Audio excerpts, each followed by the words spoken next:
Terima kasih Bu Sri Wahyuni, mudah-mudahan beliau dalam keadaan sehat, afian. Kita doakan juga ada founder Rumil ya, Ibu Vera, mudah-mudahan sehat beserta keluarga. Para ustazah, para guru-guru yang hadir juga, ada ustazah, guru-guru tahsin dan lain sebagainya. Kita doakan mudah-mudahan beliau dalam keadaan sehat, afian. Ibu-ibu sehat? Alhamdulillah, Masya Allah. Udah siap ngadepin Ramadan? Insya Allah. Berapa hari lagi kita masuk Ramadan?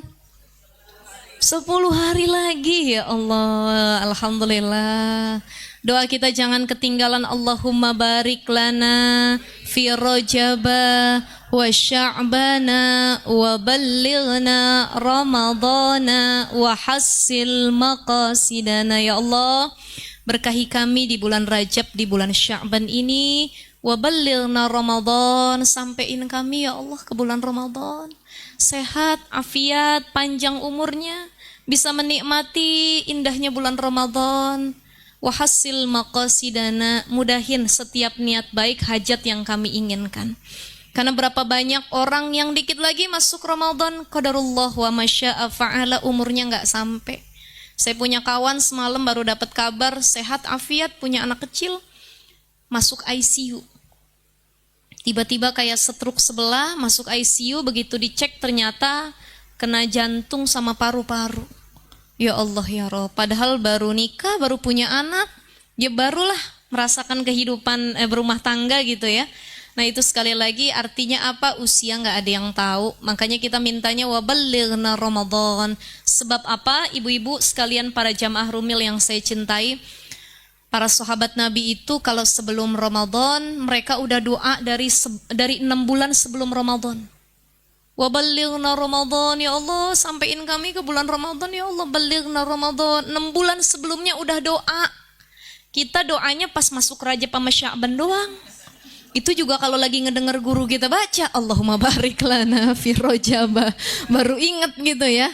Ya minimal pakai bahasa Indonesia, ya Allah sampaiin ke bulan Ramadan, saya rindu sama Ramadan ya Allah. Mudah-mudahan insya Allah 10 hari ini jadi hari yang bermakna buat kita menuju ke Ramadan. Bismillahirrahmanirrahim. Assalamualaikum warahmatullahi ta'ala wabarakatuh. Bismillah, alhamdulillah, wassalatu wassalamu ala rasulillah Muhammad ibn Abdullah wa ala alihi wa sahbihi wa mawalah. Rabbi syrahli sadri wa yassirli amri wa hlul uqdatam min lisani yafqahu qawli. Allahumma inna na'udzubika min hamazati syayatin wa na'udzubika rabbi ayahdurun. Allahumma innaka afun karim tuhibbul afwa fa'fu anna ya karim. Wa qala Allah Ta'ala fi kitabihil karim subhanaka la ilma lana illa ma 'allamtana innaka antal alimul hakim. Shadaqallahul azim, amma ba'd. Ibu-ibu sekalian yang saya cintai yang hadir pada pagi hari ini menuju bulan Ramadan, insyaallah tema kita meneruskan yang kemarin ya, terkait dengan kenali musuh terbesarmu, yaitu al-hawa, hawa nafsu. Ya, hawa nafsu. Kita baca Ummul Quran surat Al-Fatihah. Kita ususin buat pengarang kitab Nasaihul Ibad ala hadhihi niyya wa ala kulli niyatin salihah, ususan mu'aliful kitab Nasaihul Iman Syahabuddin Ahmad bin Hajar Al-Asqalani. Syai'unillahi lahum al-Fatihah. A'udzu billahi minasy syaithanir rajim. Bismillahirrahmanirrahim. Alhamdulillahi rabbil alamin, arrahmanir rahim, maliki yaumiddin, iyyaka na'budu wa iyyaka nasta'in, ihdinas siratal mustaqim, siratal ladzina an'amta 'alaihim ghairil maghdubi 'alaihim waladdallin. Rabbana ighfir lana wa liwalidayna amin. Bismillahirrahmanirrahim. Kalau kemarin kita bahas tentang la saghirata ma'al israr wala kabirata ma'al istighfar. Tidak akan disebut dosa kecil kalau dilakuinnya tiap hari terus menerus. Dosa kecil nggak apa-apa. Ngomongin orang, nggak apa-apa dosa kecil. Bohong nggak apa-apa dosa kecil. Tapi tiap hari diulang-ulang, maka itu tidak lagi menjadi dosa kecil. Wala kabiratan ma'al istighfar, enggak dianggap itu dosa besar kalau habis berdosa dia langsung istighfar, minta ampun. Ya Allah, la ilaha illa anta subhanaka inni kuntu minadh dhalimin. Ya Allah, saya udah zalim sama diri saya sendiri. Saya dikasih penglihatan, saya gunain maksiat. Saya dikasih lisan untuk berzikir, digunain maksiat. Saya dikasih hati untuk melihat yang baik, saya gunain buat maksiat, buat berdosa kepada Allah. Maka orang yang biarpun punya dosa besar, besar dosanya. Apa contohnya? Zina, minum khamar, membunuh nyawa orang lain, besar. Tapi setelah itu dia taubatan nasuha, dia menyesal, gak mau ngulangin lagi. Saya udah sampaikan kemarin di pertemuan sebelumnya, ciri hamba yang taubatnya diterima oleh Allah Subhanahu wa ta'ala adalah dia yang punya rasa benci sama dosa yang pernah dia lakuin. Ibu-ibu sebelumnya mungkin ada yang hobi gibah. Ya hampir kita semuanya hobi gibah. Mana enak bener emang gibah ustazah. Cuman kalau bulan Ramadan di skip ya Bu ya. Enggak bulan Ramadan juga jangan. Ini banyak kalau lagi kumpul Ramadan pulang ngaji, kita gibah dulu yuk katanya bentar. Kenapa? Ya ngabuburit dan nungguin maghrib. Ngabuburitnya pakai gibah. Kata temennya yang satu, shh, jangan gibah, lagi puasa ana soim katanya. Ya tapi ini beneran fakta loh, ntar aja habis lebaran katanya. Kalau enggak ntar aja habis maghrib pas buka gitu ya. Nah ini maksudnya waktu berbuka, waktu maghrib itu bukan halal untuk bergibah, beda cerita. Maghrib itu halal yang tadinya halal kalau siang hari jadi haram, masuk maghrib jadi halal. Tempe halal, tempe halal. Lagi puasa, masuk maghrib halal. Istri sendiri halal. Kalau lagi puasa, kalau udah maghrib halal. Itu ada yang perkara halal kalau di tengah hari puasa jadi haram, tapi masuk waktu maghrib halal, halalun bihalalin. Boleh, halal silahkan. Ya, jadi begitu ibu-ibu sekalian. Nah ini yang harus kita jadi reminder bersama, ibu-ibu yang dimuliakan Allah Subhanahu Wa Taala. La kabiratan ma'al istighfar. Jadi kalau dia istighfar, dia tobat, dia pernah gibah ya Allah. Ngelihat orang lagi gibah, saya benci sama orang yang gibah ya Allah. Saya malu kayak ngelihat kelakuan saya dulu ya Allah. Dia punya rasa benci sama dosa tersebut, tandanya tobatnya diterima Allah. Ada orang zina hobi, gonta-ganti pasangan, tiap malam, tiap tempat dan lain sebagainya. Dia tobat dari zinanya. Dia ngelihat berita orang berzina, efek dari zina dan lain sebagainya. Dia bilang, ya Allah, saya benci sama orang yang berzina ya Allah. Saya kesel kalau lihat ada perzinahan. Saya kayak ngaca sama diri saya yang dulu, ya Allah saya benci ya Allah. Sampai nangis dia ngedenger ada berita perzinahan. Itu tandanya Allah terima tobatnya. Tapi kalau gak ada rasa benci, kita masih suka biarpun udah istighfar berkali-kali. Ya Allah, tapi emang gibah tuh enak ya Allah katanya. Ya Allah, tapi emang ini enak ya Allah. Nah itu tandanya taubatan kita belum taubatan nasuha. Masih tobat sambel, pedas cocol lagi, udah masuk IGD baru. Ya Allah, saya tobat dari sambel ya Allah. Saya gak mau nyobain lagi yang pedas-pedas, besok udah sembuh. Gak apa-apa, orang udah sembuh kok katanya. Ini kan penyakit kita ya, dalam makanan, berdosa dan lain sebagainya. Maka ini kenali musuh terbesarmu, siapa itu? Hawa nafsu. Bismillahirrahmanirrahim. Wal maqalatus salisata asyarata. Maqalah yang ke-13. Qila dikatakan hammul arifi as-sana'u. Cita-cita orang arif, orang yang udah kenal sama Allah, itu adalah pujian. Ay muradul arifi billah as-sana'u 'ala Allah ta'ala bi jamili sifatihi. Keinginan orang arif kepada Allah adalah muji Allah dengan keindahan sifat-sifatnya. Wa hammuz zahidi ad-du'a. Cita-citanya orang zuhud itu adalah doa. Ay muradul mu'ridi aniz zaidi ala qadril hajati minad dunya biqalbihi du'a wa huwa at-tadarru'u ila Allah ta'ala bisu'ali ma indahu minal khair. Jadi keinginan orang zuhud itu Keinginannya berpaling dari yang melebihi ukuran yang dia butuhkan dalam perkara dunia. Saya udah bahas zuhud sebelumnya. Kalau ibu-ibu pernah hadir juga di sini atau mungkin via online pernah dengar tentang zuhud. Zuhud itu bukan meninggalkan dunia secara keseluruhan. Ibu-ibu anaknya nggak disekolahin, anak-anaknya nggak dikasih makan, suami nggak kerja, di dalam rumah aja berzikir, sholat berjamaah berzikir. Kata tetangga, bu nggak makan bu, enggak, kita lagi zuhud katanya. Bu anaknya nggak sekolah, kita zuhud dari dunia. Kalau itu namanya ngebunuh keluarga. Ya bu ya, jadi zuhud itu bukan meninggalkan dunia, bukan ngosongin dunia, bukan gak nyari nafkah sama sekali karena zuhud, bukan. Tapi zuhud itu di sini disebutkan hanya menggunakan dunia secukupnya, tidak melebihi kebutuhan. Maka ada dua, ada kebutuhan, ada keinginan. Ibu, bu, orang zaman sekarang pakai baju baru nggak tiap bulan mantengin live TikTok sama Shopee. Mana yang promo dia beli. Zaman dulu kan perempuan kalau belanja secara offline datang ada diskon 50%, padahal harganya 1 juta, diskon 50% 500.000. Cuman perempuan ini paling gak tahan ngelihat model diskon-diskon. Kadang-kadang akal kita suka kalah sama diskonan. Diskon kok. Ini perempuan kalau dia mau belanja, saya kasih contoh, ada 2 marketplace. Contoh si Tok tuh ya, sama si Shop gitu. Tok sama Shop. Kita mau belanja, kita bandingin harga.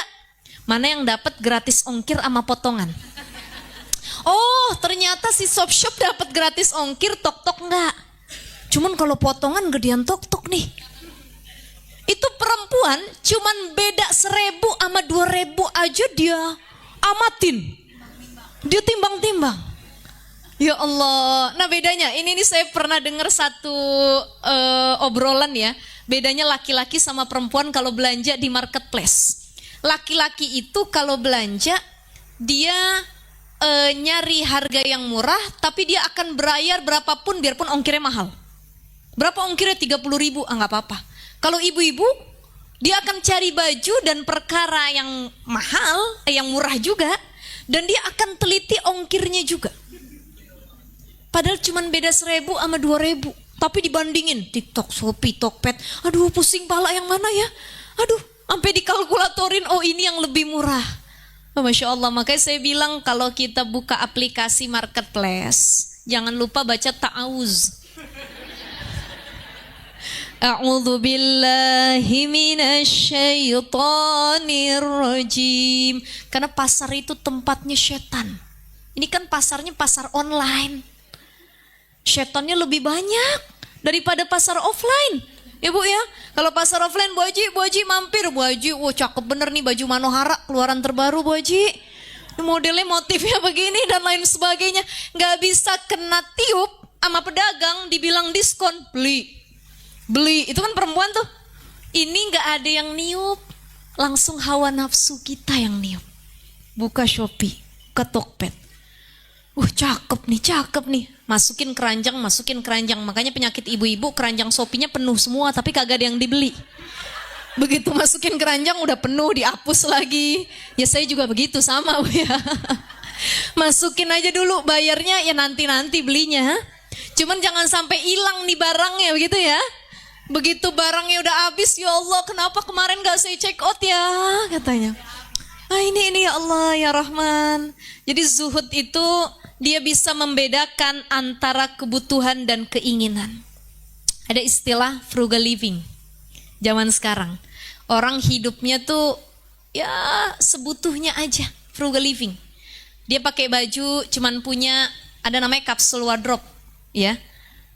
Istilah-istilah anak-anak Gen Z nih, anak-anak Alpha nih ya, kapsul wardrobe itu dia di lemari cuman punya baju 10 baju yang memang benar-benar dia pakai.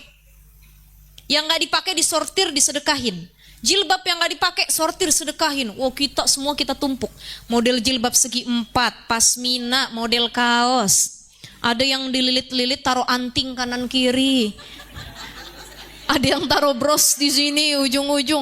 Semua tipe jilbab kita punya. Ya. Bahkan warnanya pun gak boleh ketinggalan. Makanya kadang suami bingung, mama kok tiap hari tukang paket datang, apalagi yang dibeli mah jilbab, astagfirullahalazim.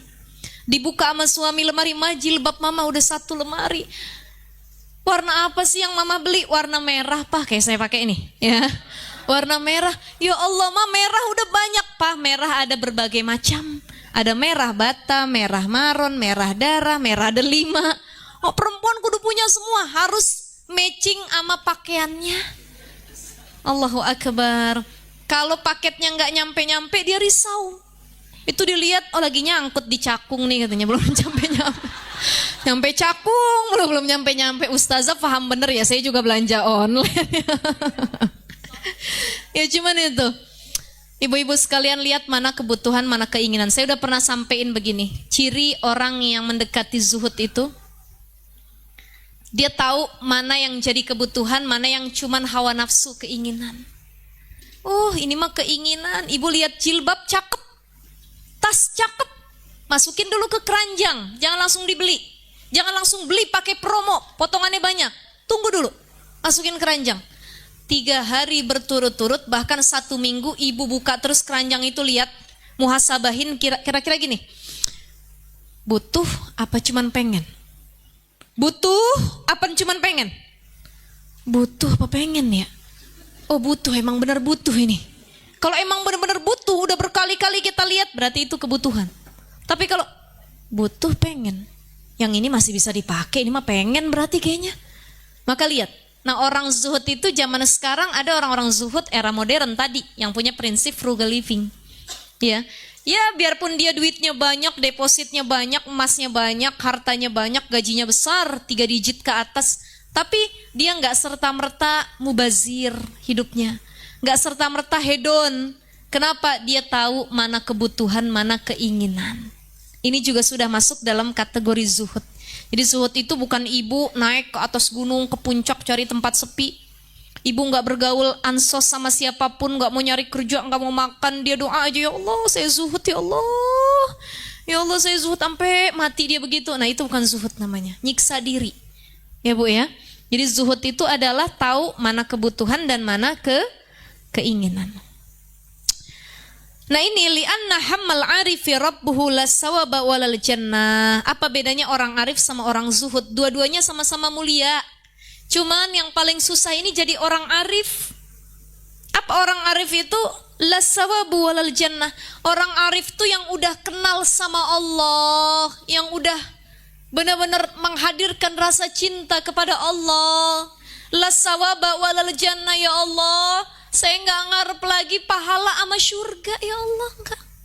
Saya udah pernah sampaikan sebelumnya. Yang diharap orang yang sudah arif billah, mengenal Allah adalah ridhonya Allah. Karena orang yang ibadahnya paling tinggi tingkatannya adalah mukhlisina lahuddin.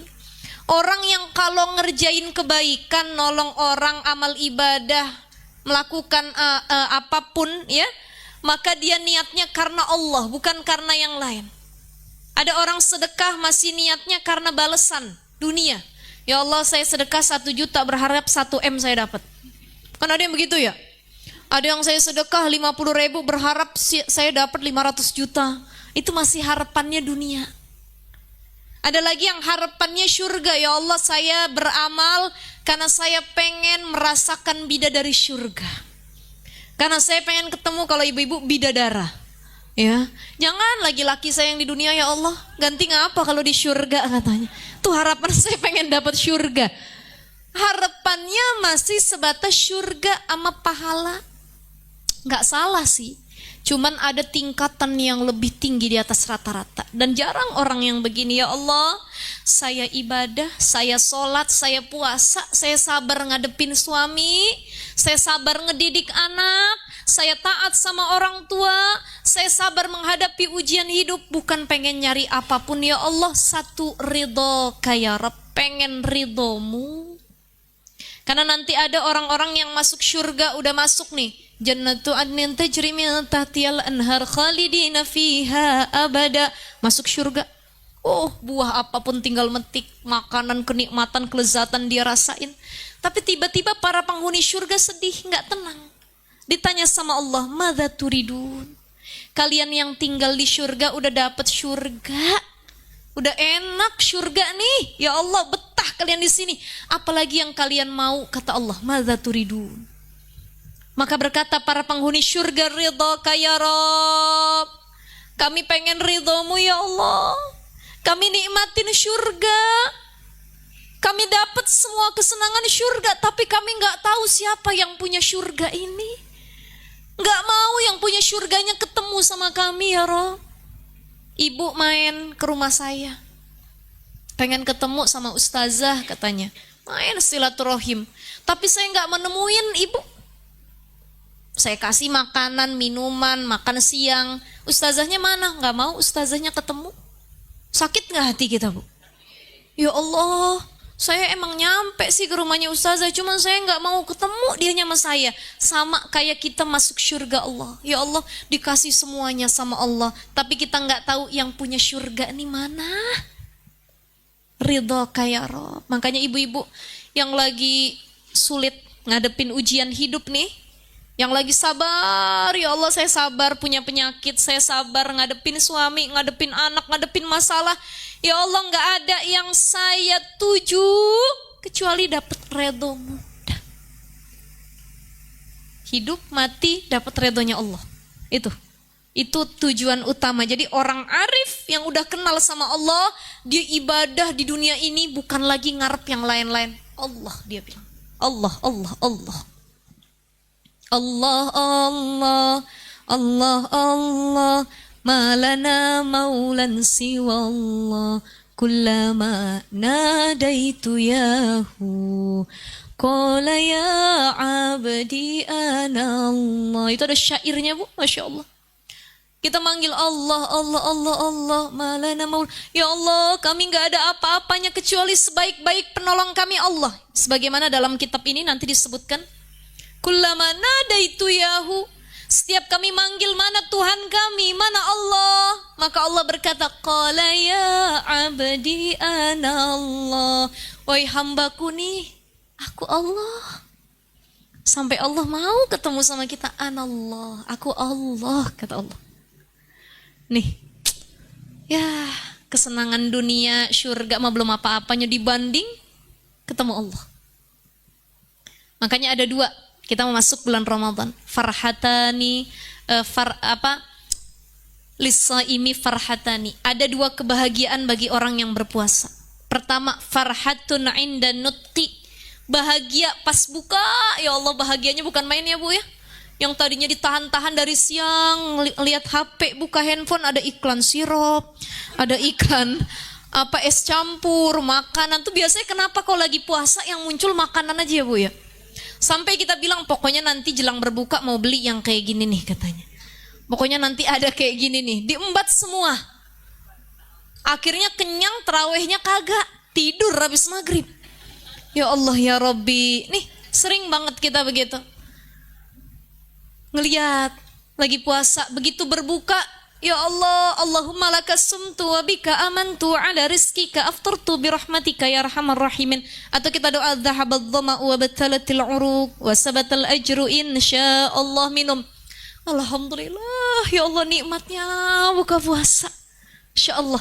Itu kebahagiaan pertama orang puasa tuh pas lagi buka. Kan main deh nikmatnya. Makanya nyesel orang yang batal puasa di siang hari.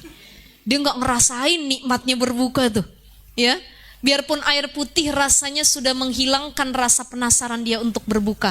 Biarpun di depannya ada es cendol, es campur, es teler, semua dia jajarin. Tapi yang keminum cuman kurma sama air putih. Udah begah duluan perutnya ya Bu ya. Nah itu hati-hati. Yang kedua, wa farhatun 'inda liqa'i rabbi. Kebahagiaan kedua bagi orang berpuasa adalah mereka nanti ketemu sama Allah. Tadi puasanya ngarep redho Allah.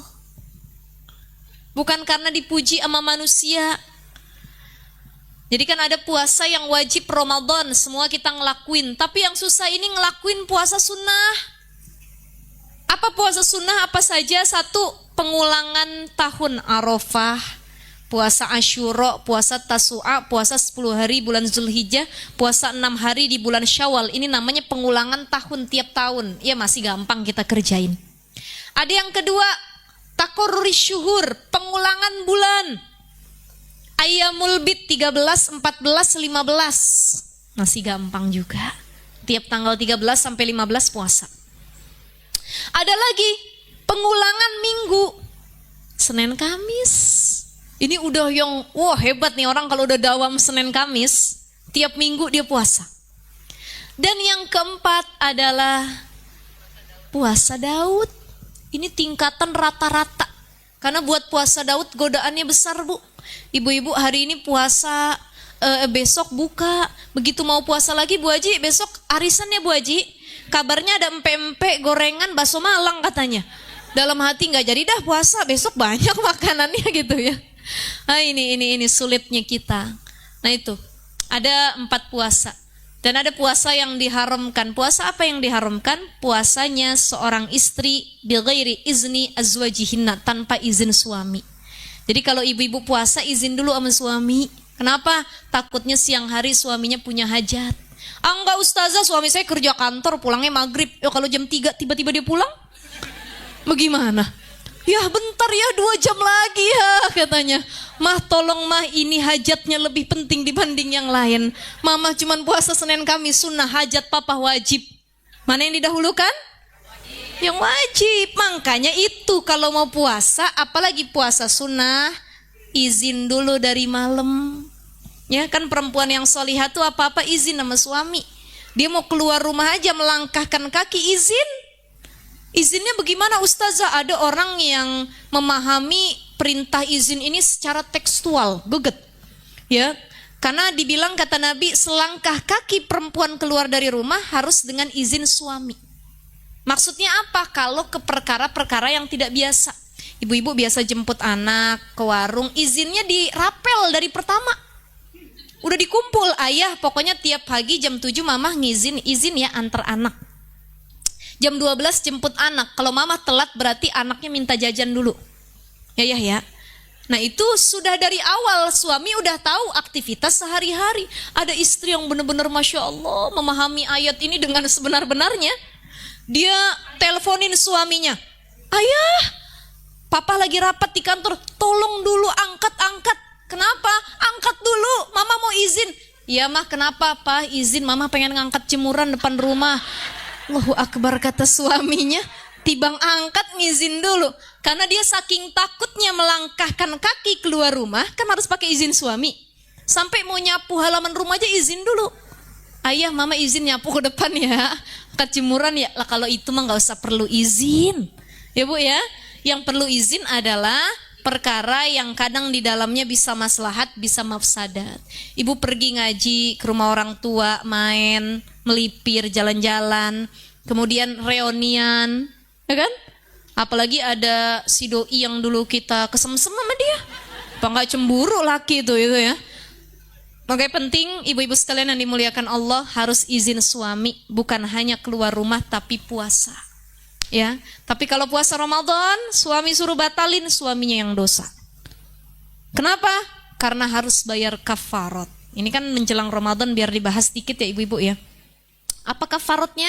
1, merdekain budak. Kalau ada suami istri halal tapi siang hari melakukan hubungan suami istri dengan sengaja. Ya, bagaimana kalau nggak sengaja ustazah? Batal apa enggak? Kata para ulama kalau tidak sengaja tidak batal, tapi jarang kalau kayak gitu nggak sengaja. Tiba-tiba dia ingat, astagfirullah ayah, kita puasa Ramadan. Ya udah mah tanggung dah mah katanya. Oh nggak bisa, batal puasanya. Ya ibu-ibu ya, yang batal tidak sengaja itu, yang tidak batal kalau tidak sengaja itu adalah makan dan minum.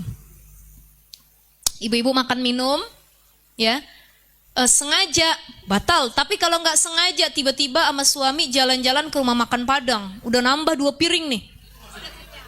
Ayah kita puasa Ramadan ya, tapi tanggung nih 1 suapan lagi. Maka yang 1 suapan jangan dimakan. Kalau dia makan ya itu batal dengan sengaja.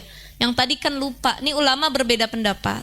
Kata ulama pertama, kalau makanannya sedikit itu nggak batal. Dia makan dengan tidak sengaja sedikit, nggak batal. Tapi kalau makannya banyak, batal. Saking laparnya ya nggak sahur mungkin. Yang kedua, pendapat kedua, mau banyak mau dikit nggak batal. Namanya orang lupa, nggak bisa disalahin. Kan orang lupa ya, betul ya. Tapi jarang kayaknya orang udah nambah nasi, nambah ikan, makan es cendol lagi, air teh manis lagi. Dia bilang dia lupa gitu ya, apalagi itu bulan suci Ramadan. Nah ini, jadi ibu sekalian itu perkara-perkara yang membatalkan puasa. Maka orang yang berpuasa tadi bahagianya karena dia buka puasa, menghilangkan dahaganya. Dan yang kedua adalah karena bertemu dengan Rabb-nya. Jadi keinginan orang arif itu cuman Tuhannya, cuman Allah. Bukanlah sawaba walal jannah. Enggak pengen pahala, enggak pengen surga. Ya Allah, aku enggak butuh surga sama pahala, kata orang yang udah kenal Allah. Aku cuman butuh engkau ya Allah. Tuh. Ya. Wa hammaz zahidi nafsuhu. Tapi orang-orang yang zuhud dunia, dia masih keinginannya tuh untuk memuaskan dirinya sendiri. Ai manfaatu nafsihi minas sawabi wal jannah. Jadi zuhud ini tingkatan kedua setelah orang arif. Kalau orang arif tujuannya Allah, kalau orang zuhud itu masih ngarep surga sama pahala. Ya Allah, saya nggak mau cinta dunia. Kenapa? Karena saya pengennya nanti kenikmatan surga. Ya Allah, saya nggak mau setelah ini mengejar dunia. Saya maunya lelah untuk mengejar akhirat, yaitu surga. Itu kata orang-orang zuhud, ya. Fafarriq baina man himmatuhul huru wa man himmatuhu raf'us sutur. Maka di sini dalam kitab ini disebutkan, bedakan ya himmatul hurur, orang yang cita-citanya dapat bidadari surga, sama orang yang himmatuhu raf'us sutur, dengan orang yang cita-citanya tuh melihat sir Allah. Benar-benar jadi orang terdekatnya Allah. Bedakan, ya. Dan berada di tingkatan arif tadi itu sangat sulit sekali. Jadi ibu-ibu, kita hidup ada dua yang harus diketahui oleh manusia dalam hidupnya. Pertama, ma'rifatullah. Dia mengenal siapa penciptanya, siapa Tuhannya. Jangan sampai dari kecil sampai tua, sampai bangkotan udah tua, nggak kenal Allah tuh bagaimana, masih mempertanyakan Tuhan kita beneran Allah nggak, masih ragu. Tidak. Pertama, ma'rifatullah, mengenal Allah. Yang kedua, ma'rifatul insan. Dia mengenal fungsi dirinya diciptakan. Wa ma khalaqtul jinna wal insa illa liya'budun. Ya Allah, saya diciptain sama Allah, tugasnya cuma untuk ibadah. Nyari nafkah niatnya ibadah. Taat sama suami niatnya ibadah. Didik anak niatnya ibadah. Ngajarin anak orang niatnya ibadah. Ngaji niatnya ibadah. Semua inti penghulunya, alur ujungnya adalah untuk ibadah. Ya, jadi itu ma'rifatullah dan ma'rifatun nas. Untuk mencapai ma'rifatullah, jadi orang arif tadi, ini nanti akan masuk ke syahwat ya ibu-ibu ya. Dua hal agar bisa nyampe ke tingkatan ma'rifatullah: sabar, ikhlas. Sabar, ikhlas. Sabar, ikhlas. Ya Allah, sabar saya ngerjain sholat nih ya Allah. Sabar. Jadi ternyata ciri orang yang, itu dalam kitab Riyadhus Shalihin disebutkan, ciri orang muhsinin di hadapan Allah adalah mereka yang kalau lagi sholat udah nunggu waktu sholat yang lain. Ibu-ibu sholat zuhur baru salam, assalamualaikum warahmatullahi wabarakatuh. Assalamualaikum. Ya Allah, rindu banget asar kapan ya Allah. Ih, soleha bener yang begini modelnya. Kebanyakan dari kita baru kelar zuhur, assalamualaikum, main HP, scroll. Allahu akbar, Allah. Ya Allah, cepet amat sini asar. Baru ngagelor duduk sedikit udah asar lagi. Oh, itu tingkatannya udah beda tuh. Ya. Karena sudah hatinya terpaut, dia rindu sama waktu sholat lain yang akan datang. Maka sabar, coba sabar jalanin sholatnya, sabar puasanya, sabar ibadahnya, taatnya. Ini lebih mudah kita kenal Allah dengan sabar yang kita tanam dalam diri. Yang kedua, ikhlas. Setiap takdir keadaan yang sedang kita jalani, apapun yang sedang kita hadapi, setiap episode kehidupan yang kita lakoni, alhamdulillah, alhamdulillah ya Allah, alhamdulillah, ikhlas. Lebih mengenal Allah, ya Allah, Saya diuji dengan yang paling saya cintai. Ingat ibu-ibu, Allah akan menguji kita dengan perkara yang paling kita cintai. Apa yang ibu cintai? Suami ibu yang akan diuji. Apa yang ibu cintai? Anak ibu yang akan diuji. Apa yang paling kita cintai? Harta kita akan diuji. Oh, saya cinta sama emas berlian saya, ustazah. Dalam satu kotak ada ratusan gram emas yang saya taruh. Belum emas batangan dan lain sebagainya. Cinta, makanya jangan terlalu cinta. Allah ngasih pesan, wa asa an tuhibbu syai'an wa huwa syarrul lakum. Yang kamu cinta ternyata buruk buat kamu. Yuk, mulai sekarang kita nafikan rasa cinta yang berlebih sama siapapun makhluk di sekeliling kita. Kita cinta sama anak, kita pandang, ya Allah, ini anak amanah, ini anak titipan.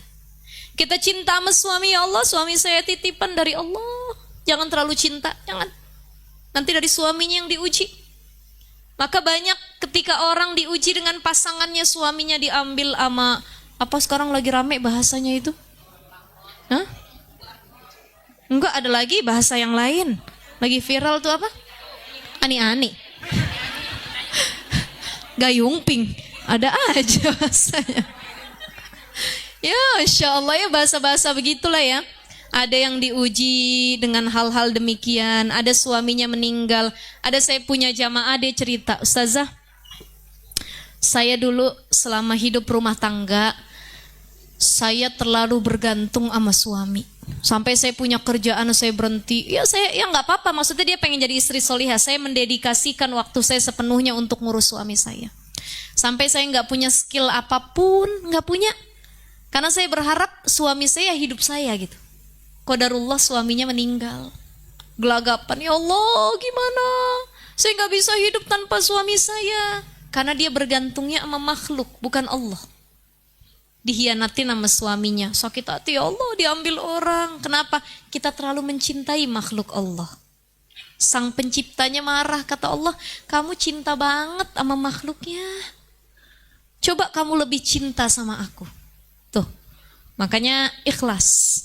Ya, ikhlas ya Allah dengan yang saya jalanin saat ini. Alhamdulillah.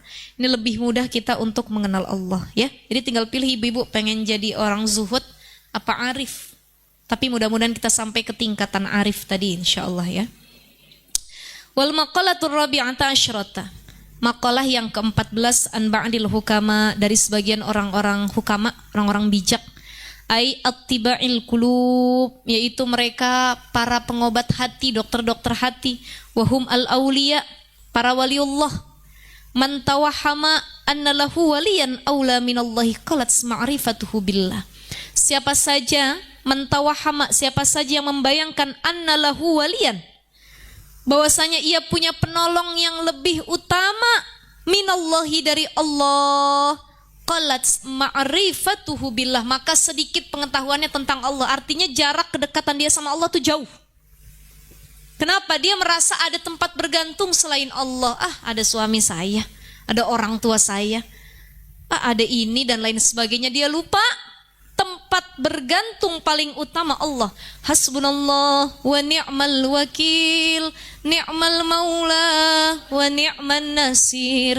Hasbunallah wa ni'mal wakil, ni'mal maula wa ni'man nasir. Dulu guru saya bilang kalau setiap lagi sujud, banyakin doa ini di setiap sujud kita. Karena sujud itu adalah posisi paling rendahnya, kita merendahkan diri di hadapan Allah.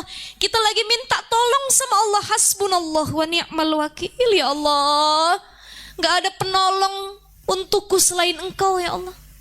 Ni'mal maula wa ni'man nasir. Engkau sebaik-baik penolongku ya Allah. Gak ada tempat curhat yang paling aman kecuali Engkau. Ibu curhat rumah tangga sama kawan bocor juga, sama keluarga bocor juga. Ada anak yang ngeluh, ustazah saya suka curhat kalau punya sesuatu sama emak saya. Emak saya suka ngomong kemana-mana. Ini penyakit emak-emak nih. Ya, ada dia niat untuk nikah, belum sempat lamaran, emaknya udah ngomong ke sana kemari, anak saya mau nikah bulan depan. Akhirnya anaknya nggak jadi nikah. Hati-hati dengan ain. Jadi banyak perkara yang akhirnya nggak terrealisasi Itu gara-gara kita banyak ngomong dan banyak bercerita kepada orang-orang sekitar, akhirnya mereka pandangannya hasad dengki. Makanya kalau punya niat baik, diem-diem baik, diem-diem aja. Mau nikah tiba-tiba udah akad, wah kapan lamarannya nih? Tiba-tiba akad gitu. Ya, dan lain sebagainya. Ini menghindari hasad ataupun dengki dari orang-orang yang melihatnya. Wal ma'na man zanna anna lahu nasiran aqraba minallah. Siapa saja yang menyangka bahwa ia memiliki penolong yang lebih dekat daripada Allah, wa aktsaru nusratan, paling banyak menolongnya untuk dia, ya fa innahu lam ya'rifillahi ta'ala. Dia belum kenal Allah karena dia masih minta pertolongan kepada selain Allah. Wa man tawahhamma anna lahu aduwan a'da min nafsihi. Dan siapa orang yang membayangkan bahwa anna lahu aduwan, dia punya musuh, a'da min nafsihi, yang lebih mengancam dari dirinya sendiri, qalat ma'rifatuhu binafsi, maka dia belum mengenal dirinya sepenuhnya. Kan ada dua tadi, ma'rifatullah, ma'rifatul insan. Maka kalau dia tahu, udah memahamin ma'rifatul insan, tujuan dia diciptain, dia kenal sama yang namanya hawa nafsu. Jadi hawa nafsu ini makhluk, Bu. Dulu pertama kali dalam sejarah itu ketika nafsu diciptain sama Allah, ditanya sama Allah begini, siapa kamu? Kata Allah. Nafsunya malah ngeledek Allah, aku siapa? Kata dia, loh kok ditanya malah balik nanya. Allah murka, marah dengan kelakuan hawa nafsu. Akhirnya diasingkan hawa nafsu ini oleh Allah dengan keadaan lapar, haus. Makanya hawa nafsu itu menggebu-gebu. Karena dia makhluk yang Allah ciptakan, dikerangkeng sama Allah, benar-benar gak dikasih apapun hingga dia lapar. Lapar terus, pengen terus. Itu hawa nafsu.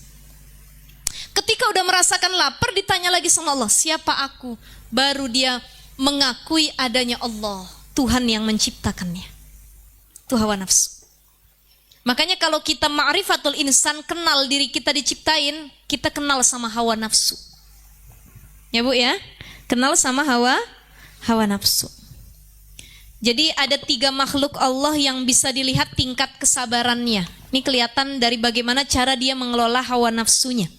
Pertama, hewan. Hewan itu nggak punya kesabaran, tapi dia selalu mengedepankan syahwatnya. Maka kalau ada manusia dia lebih ngedepanin syahwatnya daripada kesabarannya, dia laksana hewan yang menggebu-gebu. Kemarin Bu, ini mohon maaf, tahun lalu di kompleks saya ada Idul Kurban.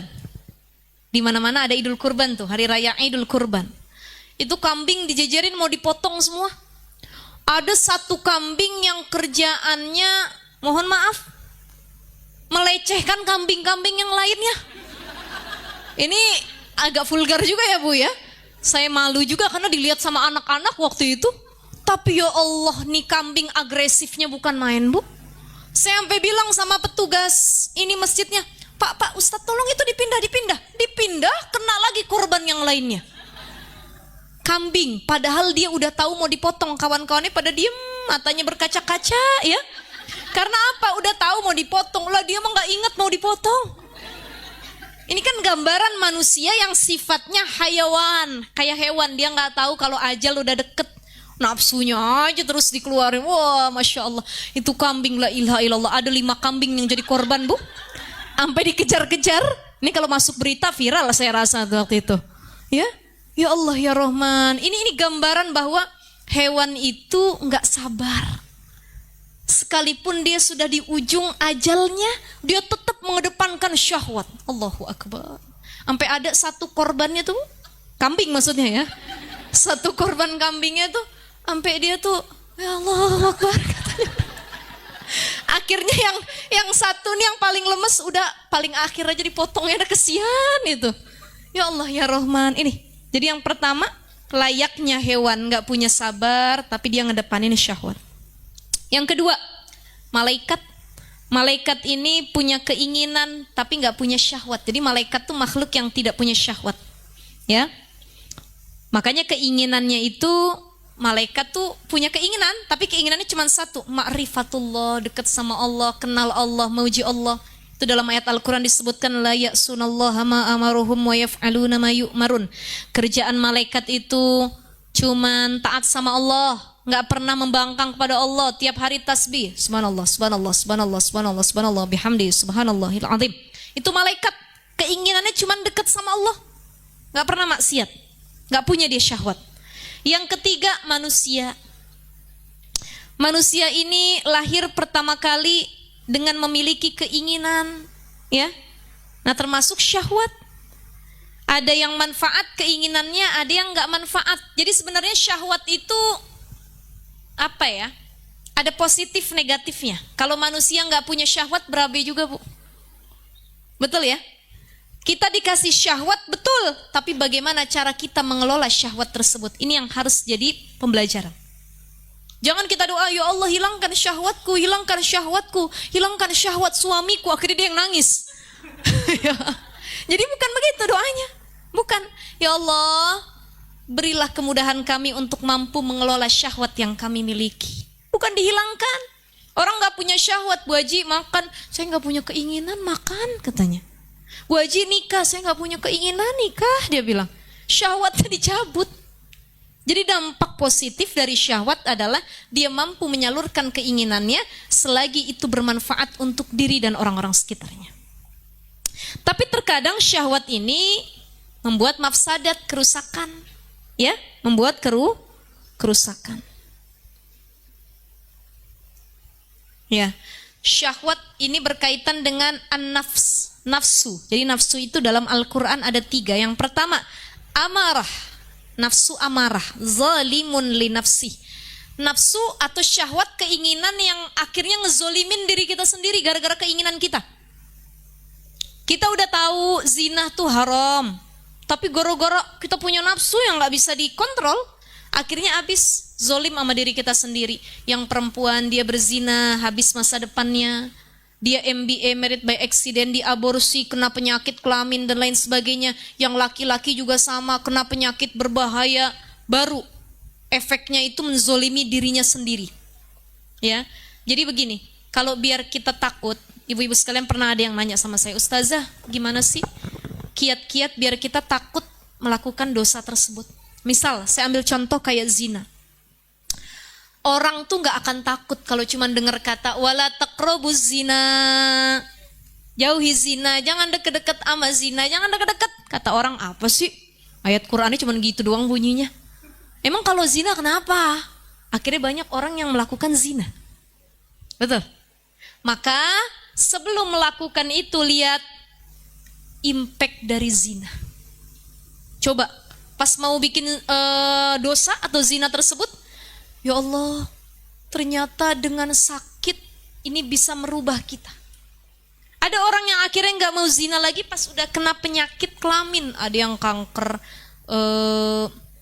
serviks, ada yang ya penyakit-penyakit yang lain dan lain sebagainya. Dia baru muhasabah diri, ya Allah saya takut zina. Kenapa? Udah kena penyakit. Kalau belum sakit mah hayo terus. Gak ada lampu merahnya. Kenapa? Gak ada yang namanya peringatan. Udah kena penyakit baru dia tobat. Ya Allah saya tobat kepadamu. Jadi jangan sampai kita udah kena penyakit baru tobat. Tuh lihat impact dari perbuatan dosa tersebut. Amaroh zalimun li nafsi. Dia bikin dosa tapi masih punya iman. Ini orang yang melakukan dosa karena tadi nafsu amarohnya, syahwat yang gak terbendung, dia masih bisa masuk surga kalau dia tobat sebenar-benarnya. Ya. Yang kedua ada nafsu lawamah, muktasid, tengah-tengah nih. Ya. Lawamah, nafsu muktasid, nafsu lawamah, muktasid, dia orang yang tengah-tengah, bukan amaroh, tapi dia lawamah. Biasanya orang yang tingkatan nafsunya lawamah itu, dia bisa mengendalikan nafsunya dengan cara punya ilmu, pengetahuan. Dia ngaji. Dia udah di tingkatan ngaji. Kalau orang yang amaroh, nafsu amaroh itu, yang udah menzolimi dirinya, dia gak pernah ngaji. Dia gak tahu hukumnya zina, dia gak tahu hukumnya minum khamr, dia gak tahu hukum nyolong ke orang lain. Karena dia gak punya ilmu, udah nafsunya diteruskan aja gitu. Yang kedua adalah mereka yang muktasid lawamah. Mereka ngaji, ya Allah saya punya syahwat, ya Allah, tapi saya tahu hukumnya begini. Nah biasanya yang menjaganya itu adalah ilmunya. Yang ketiga adalah nafsu mutmainnah. Ya ayatuhan nafsul mutmainnah, irji'i ila rabbiki radiyatan mardiyah, fadkhuli fi ibadi wadkhuli jannati. Itu ada dalam Al-Quran. Wahai nafsu yang tenang, tenang nafsunya nih, mutmainnah. Siapa yang punya nafsu ini? Sabiqum bil khairat, orang yang lebih banyak melakukan kebaikan dalam dirinya, selalu berlomba-lomba melakukan kebaikan. Ini yang begini biasanya para nabi masuk surga tanpa hisab, mutmainnah, tenang jiwanya tuh nggak gebu-gebu. Bu, ibu, halo, masih hidup nih? Ini gara-gara syahwat itu kadang-kadang begini. Pernah kalau kita punya keinginan menggebu-gebu, pernah nggak ngerasain dak duk dak duk dak duk dak duk? Pernah ya? Banyakin istighfar. Astagfirullahaladzim. A'udzubillahi minasyaitonirrajim. A'udzubillahi minasyaiton. Ini lagi menggebu-gebu nih dalam hal apapun. Jadi syahwat itu gambarannya banyak. Lihat, kenali syahwat kita. Syahwat itu bukan cuma keinginan untuk berzina, bukan. Tapi makan berlebihan itu juga syahwat. Ya, melakukan sesuatu berlebihan itu juga syahwat. Maka jihad terbesar kata Nabi SAW apa? Al-mujahadu man jahada nafsahu lillah. Orang yang disebut berjihad sejati adalah dia yang mampu memerangi hawa nafsunya. Bukan merangin orang lain, tapi dia harus punya PR merangi hawa nafsunya dulu. Karena ini musuh paling besar yang harus diperangin, hawa nafsu kita. Ya Allah, sulit banget merangin hawa nafsu ini, ngebunuh hawa nafsu yang ada. Meredam hawa nafsu yang ada, mengontrol hawa nafsu itu sulit. Ya, ibu-ibu sekalian ya. Makanya ibu-ibu sekalian yang dimuliakan Allah Subhanahu wa taala, ada beberapa hal agar kita bisa mengontrol syahwat kita. Kita udah kenal syahwatnya, terus kita kontrol syahwat kita. Ya. Berkata Syekh Abdul Wahab Asy-Sya'rani, kata Syekh Abdul Wahab Asy-Sya'rani ada dua hal yang mampu mengendalikan hawa nafsu kita. Pertama, melalui puasa. Alhamdulillah, Ramadan udah dikit lagi. Makanya orang kalau bulan Ramadan soleh-soleha semua. Yang tadinya kagak pernah ke masjid, dia ke masjid. Yang tadinya nggak pakai jilbab, dia pakai jilbab. Ya Bu ya? Yang tadi dia nggak puasa, puasa. Yang tadinya dia nggak terawih. Nih masuk bulan Ramadan, orang jadi soleh-soleha semua. Tapi selepas Ramadan banyak yang balik lagi jadi hantu. Banyak ya, sholatnya ditinggal, puasanya ditinggal karena satu, cara meredam hawa nafsu dengan banyak berpuasa. Kenapa kata Nabi SAW, wahai para pemuda, kalau kalian belum sanggup untuk menikah, maka alaikum bisyam, banyakin puasa. Ibu-ibu suaminya udah gak ada, ya Allah kita doain biar ada lagi mudah-mudahan insya Allah ya Bu ya. Yang udah gak ada pasangannya, banyakin puasa, diisi waktunya dengan puasa Daud, Ayamul Bid, Senin Kamis. Karena puasa itu ngeredam syahwat. Orang kalau perutnya kosong, ilmu dan hikmah lebih cepat kita tangkep. Tapi kalau orang perutnya kenyang, dia ngaji ngantuk, pengennya nyender, duduknya kagak tenang, geser kanan, geser kiri, ngelonjor, sila. Dalam hati ya Allah, pengen tengkurap banget ini, pegel bener Masya Allah. Aduh, nyesel bener tadi kayaknya makan nasi uduk kebanyakan pagi ya Allah. Ya gak salah, cuman memang orang yang perutnya kosong, hikmah dan ilmu lebih mudah masuk. Makanya orang yang puasa itu lebih cepat nyerap kebaikan. Kenapa? Syahwatnya ditundukin, ditidurin dah, tidur. Tunduk. Jangan gebu-gebu, udah biasa aja dengan puasa tersebut, ya. Maka ibu-ibu sekalian yang dimuliakan Allah Subhanahu wa taala, jadikan puasa kita adalah puasa yang bermakna nantinya. Ibu-ibu masih ada yang puasa hari ini? Ada? Saya ingin sampaikan kalau ibu-ibu puasa dari tanggal 16 Sya'ban sampai ke tanggal 30 itu disebut Yaumus Syak, hari yang diragukan. Jadi kalau ibu puasa selain puasa qadha jatuhnya haram, nggak boleh. Ya, kecuali puasa qadha. Ada beberapa kebolehan. Satu, puasa qadha. Dari tanggal 16 sampai 30 Sya'ban ibu punya utang puasa qadha, boleh. Tapi kalau cuma sekedar puasa sunnah, sebelumnya nggak pernah puasa, tiba-tiba dia puasa di tanggal 16 ke atas, itu nggak boleh kata para ulama. Tapi kalau ibu puasanya dimulai dari tanggal tadi Ayyamul Bid 13, 14, 15, 16 sampai ke 30, itu boleh-boleh saja. Atau yang ketiga, ibu punya kebiasaan puasa termasuk masuk Sya'ban ini ibu sering Senin Kamis. Nyampe 30 Sya'ban Senin Kamis tetap boleh dilakuin. Yang haram itu kalau dia Senin Kamis nggak pernah, Ayyamul Bid nggak pernah, puasa qadha, bukan tiba-tiba dia pengen puasa doang. Nah itu yang disebut dengan yaumus syak, hari yang diragukan. Jadi kalau ibu masih punya utang, ya ibu-ibu sekalian ya, masih punya utang, silahkan bayar hutangnya mumpung masih ada berapa hari lagi bulan Sya'ban. Ya, seperti itu ya. Terakhir, yang kedua, agar kita mampu mengendalikan nafsu kita adalah mengurangi tidur. Apa Bu? Mengurangi. Kata Syekh Abu Hasan Al-Azaz rahimahullah, beliau pernah mengatakan gini, ada 3 hal yang harus kita ingat. Kita tidak akan makan kecuali sangat lapar. Kita tidak akan tidur kecuali ngantuk banget. Kita tidak akan berbicara kecuali yang dibicarain emang perlu. 3 yang harus diingat. Makan saat lapar banget. Kalau kita makan sebelum lapar, kagak berhenti walaupun udah kenyang. Betul ya? Nambah lagi, udah begah, udah pengap nih, nyesek nih. Tapi enak sambelnya nih katanya. Cocok lagi, tambah lagi. Nah ini ajaran para ulama, para nabi adalah makanlah ketika sudah sangat lapar, berhentilah kalau sudah sebelum kenyang, kalau bisa sebelum kenyang udah berhenti. Yang kedua adalah apa tadi? Tidak tidur kecuali sudah sangat ngantuk. Jadi waktunya lebih banyak dipakai ibadah. Dan yang terakhir adalah tidak akan berbicara kecuali yang dibicarain emang perlu banget. Kalau nggak perlu banget dipikir-pikir, nyakitin apa enggak ya, cocok apa enggak ya, sampein enggak ya, nggak usah deh, jangan deh. Tuh orang yang cerdas kalau ngomong mikir dulu, nyampein enggak ya, jangan dah, jadi masalah nanti. Tapi kalau orang yang kurang cerdas, dia ngomong dulu baru kepikiran, ya Allah tadi saya salah dah ngomong kayaknya ya. Ya Allah kagak enak banget nih, udah terlanjur diomongin gitu. Jadi pikirin dulu baru ngomong, jangan ngomong dulu baru mikirin. Mengurangi tidur. Kata Nabi SAW gini, akhsya ma khosyitu ala ummati. Ada 3 hal yang aku takutin nanti kejadian sama umatku nih.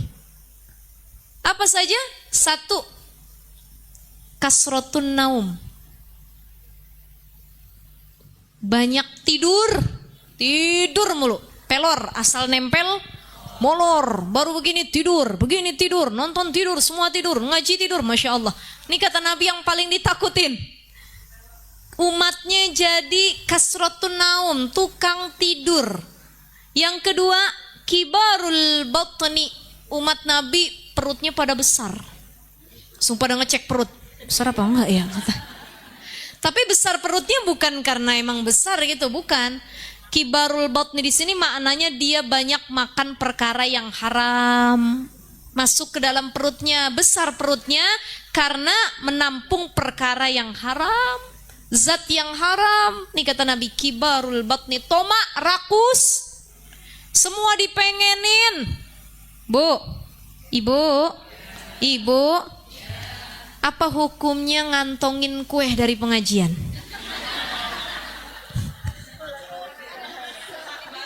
Halal apa haram? Halal apa haram? Haram kalau nggak dapat izin dari yang punya acara. Tapi kalau yang punya acara bilang halal Bu Haji, yuk bawa plastik bungkus, itu baru halal. Ini banyak rata-rata emang tas yang paling gede itu tasnya ibu-ibu kalau ngaji. Pisang sesisir masuk, lemper masuk, risol masuk. Pulang-pulang keluar dari tas Doraemonnya apel, risol, pisang semua. Kata suaminya, ya Allah masuk semua itu. Ya nggak apa-apa kayak begitu kalau udah diizinin sama yang punya acara. Tapi kalau yang punya acara bilang saya nggak redo ya ibu-ibu dibawa pulang ya, Jangan ada yang ini bakhil mereka hese yang begini ya. Pelit banget ya. Ya kalau diizinin alhamdulillah, kalau tidak diizinin kalau bisa jangan. Sama kayak ibu-ibu kondangan. Ada yang kondangan sampai bawa Tupperware plastik perapatan. Ngamplopnya cuma 50.000.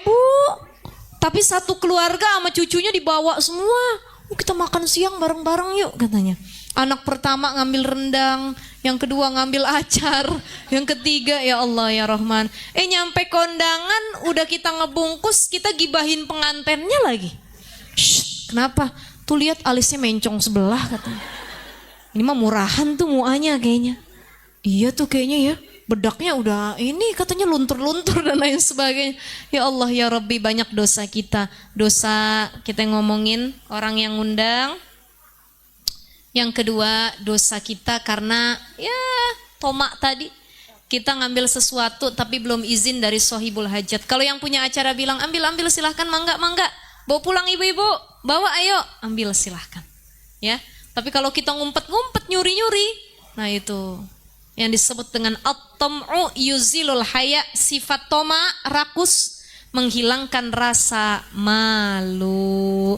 Segala hal diperbuat, menghalalkan segala cara yang penting kepentingannya terpenuhi.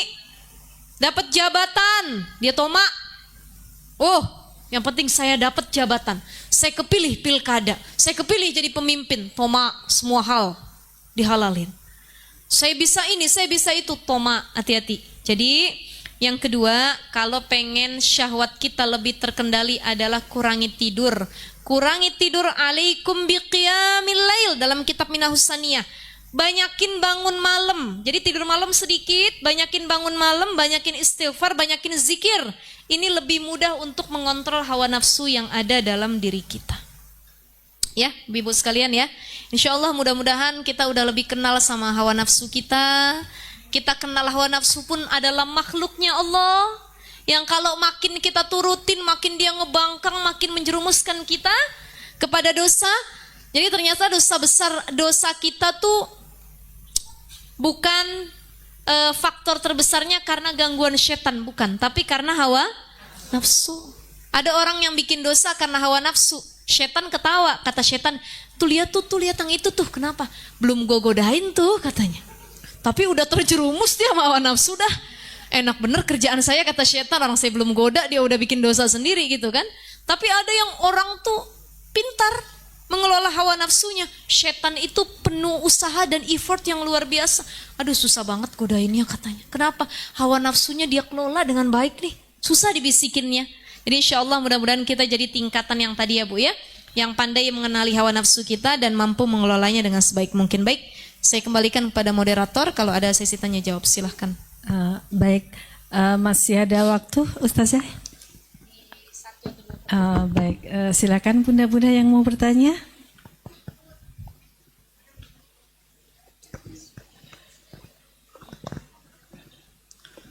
Assalamualaikum warahmatullahi wabarakatuh. Jazakillah khair Ustazah, ilmunya Masya Allah. Ini Ustazah untuk mengenali musuh terbesar itu kan tadi Maghribatul Ihsan ya Ustazah. Bagaimana kalau kita sudah seperti itu terus tapi musuh itu selalu memberikan kenyamanan buat diri kita, misal contoh emosi gitu Ustazah. Kan itu sulit ya Ustazah. Ya. Kalau kita belum keluarin itu kayaknya kurang puas gitu, masih nggak nyaman gitu. Itu bagaimana untuk memeranginya Ustazah? Itu pertama ya Ustazah. Kedua ini Ustazah. Tadi Ustazah bilang puasa itu agar kita mengharap ridho Allah. Itu caranya bagaimana Ustazah supaya kita benar-benar puasa kita tuh harapannya cuma hanya untuk ridho Allah aja saja. Ustazah. Ya. Jazakillah ya Ustazah. Barakallahu fiikum.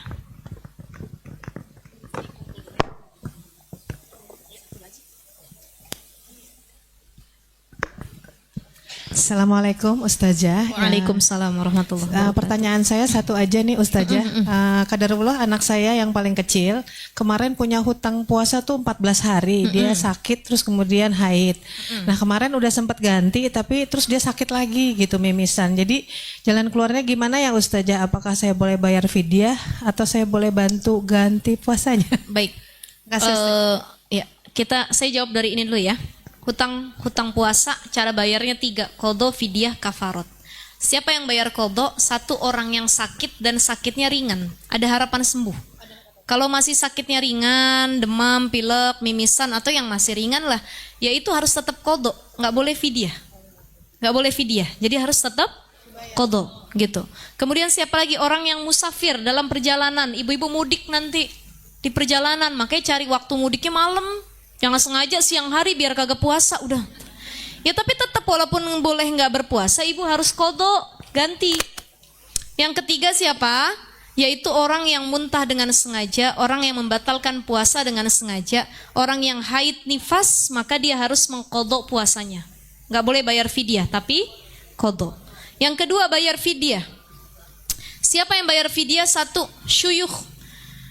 Orang tua renta yang udah payah, udah nggak bisa puasa lagi, jangan dipaksa, udah nggak bisa itu. Dikhawatirkan kalau kita suruh puasa malah meninggal nanti. Ya, maka yang tua renta ini cukup bayar fidyah, nggak perlu qadha. Siapa lagi yang wajib fidyah? Orang yang sakit dan sakitnya berat, nggak ada harapan sembuh. Sakitnya kata dokter kalau kamu puasa bisa menuju kematian. Atau sakitnya makin parah, komplikasi dan lain sebagainya. Maka orang yang punya penyakit parah nggak perlu untuk bayar puasa dengan qadha, cukup dengan bayar fidyah. Siapa lagi yang bayar fidyah? Orang yang sudah mengumpulkan puasanya bertahun-tahun, dia lalai untuk tidak dibayar. Contoh, dia punya utang 2021, 2022 sampai 2024, 2025 udah mau masuk Ramadan nih. Ada utangnya dari 2021 belum kebayar, maka dia harus mengqadha sekaligus fidyah 2 kali. Karena untuk menutupi kelalaian dia yang berlipat ganda, dia harus qadha disertai fidyah.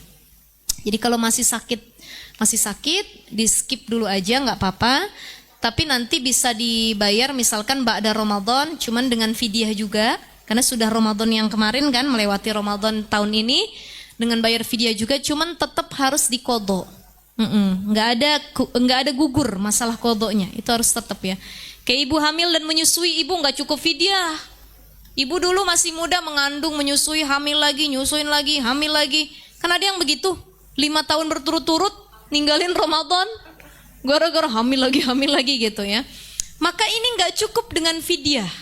Ibu hamil itu harus mengqadha dan menyusui. Ada yang saya dengar ustazah bayar fidyah udah kebayar. Enggak. Harus dengan qadha. Apalagi kalau sudah berulang itu tahunnya udah lama, disertai dengan fidyah. Jadi ibu hamil dan menyusui dia harus bayar qadha dan fidyah kalau dia sudah kelewat yang sebelum-sebelumnya. Dibayar. Cara bayarnya biar mudah, puasa Senin Kamis. Pahalanya dapat, tapi diniatinnya puasa qadha gitu. Atau puasa Daud atau puasa Ayyamul Bid. Itu ya Ibu ya. Nah, ini yang kedua. Terkait bagaimana agar puasa kita mengharap ridha Allah. Ya tadi bukan karena, pokoknya niat ngarep ridha Allah tuh tujuannya bukan pengen dipuji manusia. Ya, ibu udah biasa Daud ya. Masya Allah, ibu mah emang soleha. Gimana sih Bu kiatnya Daud? Dalam hati timbul, iya dong, saya mah ahli Daud dan lain sebagainya. Itu bukan lagi karena Allah, udah ghayatun nas, tujuannya manusia. Maka dia puasa, mau itu Ramadan mau puasa sunnah, niatnya karena Allah. Ya Allah, saya nggak harap pujian manusia, saya nggak harap apapun, karena niat saya berpuasa mengendalikan hawa nafsu, mendekatkan diri kepadamu, nyari redomu ya Allah. Gitu. Pokoknya niatnya karena Allah itu tatkala kita udah nggak ngarep yang lain-lain lagi kecuali satu, Allah. Ya. Dan bagaimana hawa nafsu ini kadang-kadang udah dikendaliin, betul ya Bu ya? Udah dikendaliin tapi tetap aja. Ya namanya hidup ya Bu ya. Harus ada tantangannya. Kalau mulus aja namanya bukan hidup. Apa kayak ada peribahasa tuh, namanya juga hidup banyak masalah katanya. Kalau banyak cucian namanya laundry. Dan lain sebagainya. Artinya gini, kita punya sifat marah. Marah ini paling susah dikendaliin. Betul ya? Ada orang, ini saya baru sampein tadi, saya kajian sebelumnya di Al-Hamidiyah situ. Marah itu ada beberapa tingkatan. 1, kurhun. Kurhun itu marah yang paling elegan, marah yang paling bijak, marah yang tidak menyalahi aturan Allah. Sebutkan itu dalam Al-Quran kurhun. wa huwa kurhul lakum. Kurhun itu elegan. Ibu tahu ini enggak, Bu? Lagi rame parenting Nikita Willy. Nah ya, Nikita Willy itu kalau ngadepin anaknya kan lembut ya. Anaknya mecahin ini. It's okay nak, it's okay. Gak apa-apa ya nak ya, it's okay nak. Oke. Saya yakin ibu di rumah kayak gitu juga pasti. It's okay nak, it's okay. Sama suami, it's okay papa, it's okay. Gak apa-apa gitu ya. Itu namanya kurhun. Kalau dia aja bisa, masa kita yang ngaji gak bisa sih? Ya kan Bu ya? Marah tapi adek, nono adek, nono ya adek ya. Nono sayang, nono. Nggak boleh ya sayangnya marah tapi marahnya masih lembut. Itu kurhun. Ada naik, ada turun bukan naik. Turun ke tingkatan kedua namanya suhtun. Suhtun itu marah yang mulai menahan gigi gerahamnya, greget. Tapi masih elegan. Anak tantrum tengah jalan, pulang kagak lu, pulang. Cubit nih. Pernah gitu kan? Pulang. Sampai menahan gigi gerahamnya, ini namanya suhtun. Ada lagi turun, namanya gotbun. Wow, gotbun udah mulai kelepak, nyubit. Wah, itu gotbun. Sudah mulai menyalahi aturan Allah. Dia nggak lagi bisa mengontrol marahnya. Kalau tadi tuh, apalagi yang tingkatan kurhun, dia tarik nafas tuh. A'udzubillahi minasyaitonirrajim. Astagfirullah. Nak, nono ya sayang ya. Nono. Saya juga sulit begitu ya. Tapi yuk kita coba bareng-bareng ya Bu ya. Kok orang lain bahkan artis aja bisa, masa kita nggak bisa sih ya. Kalau yang kedua, a'udzubillahi minasyaitonirrajim. Adek, Allahu akbar. Nah itu.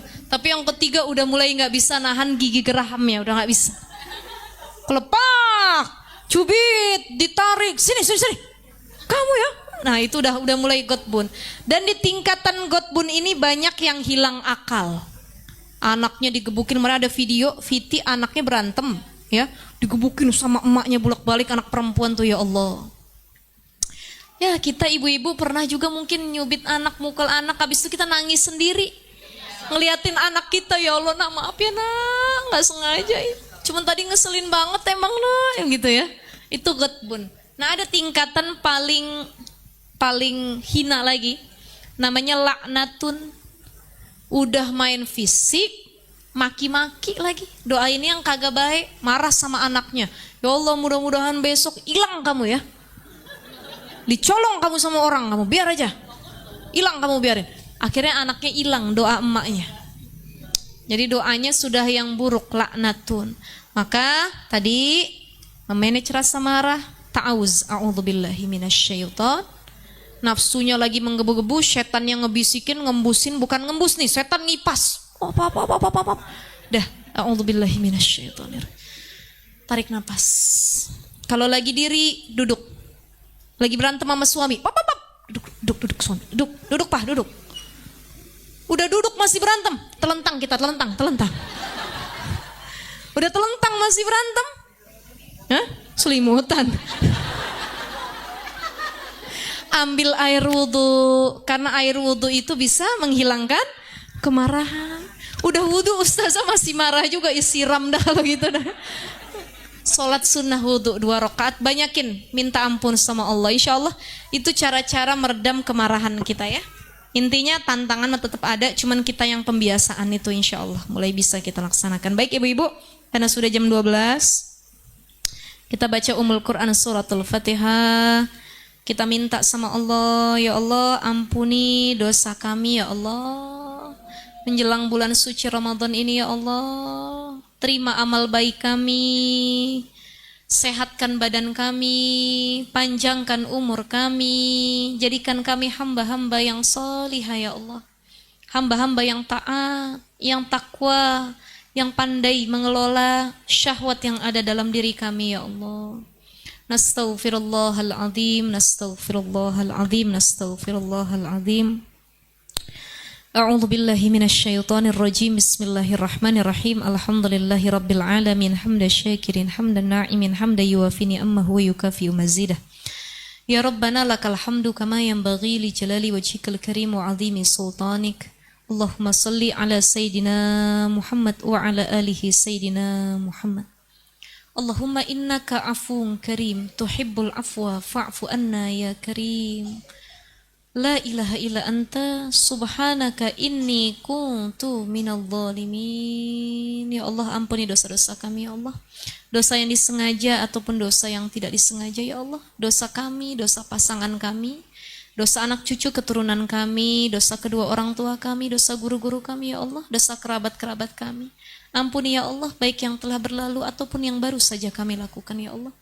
Ya Allah, ridhoi kami setelah pulang dari majelis ini membawa kebaikan ya Allah, membawa ilmu yang manfaat, terlepas dari segala kesalahan dan dosa kami ya Allah. Pulang kami membawa rahmat darimu ya Allah. Ya Allah, ya Rahman, ya Rahim. Rabbana hablana min azwajina wa zurriyatina qurrata a'yun waj'alna lil muttaqina imama. Kami bermohon kepadamu ya Allah, jadikan keluarga kami keluarga yang qurrata a'yun. Bukan hanya indah di pandangan kami ya Allah, tapi indah menurut hati kami ya Allah. Ya Allah, ya Rahman, ya Rahim, karuniakan kepada kami husnul khatimah. Allahumma inna nas'aluka husnul khatimah wa na'udzubika min su'il khatimah. Rabbana la tuzigh qulubana ba'da idh hadaitana wa hab lana min ladunka rahmah innaka antal wahhab. Ya Allah, jangan Engkau palingkan kami setelah kami mendapatkan hidayah darimu ya Allah. Istiqomahkan kami dalam kebaikan ya Allah. Redamlah nafsu buruk yang ada dalam diri kami ya Allah. Allahumma barik lana fi Rajab wa Sya'bana wa ballighna Ramadhana wa hasil maqasidana ya Allah. Berkahi kami di bulan yang mulia ini ya Allah, dan izinkan kami ya Allah untuk bisa sampai ke bulan suci Ramadan.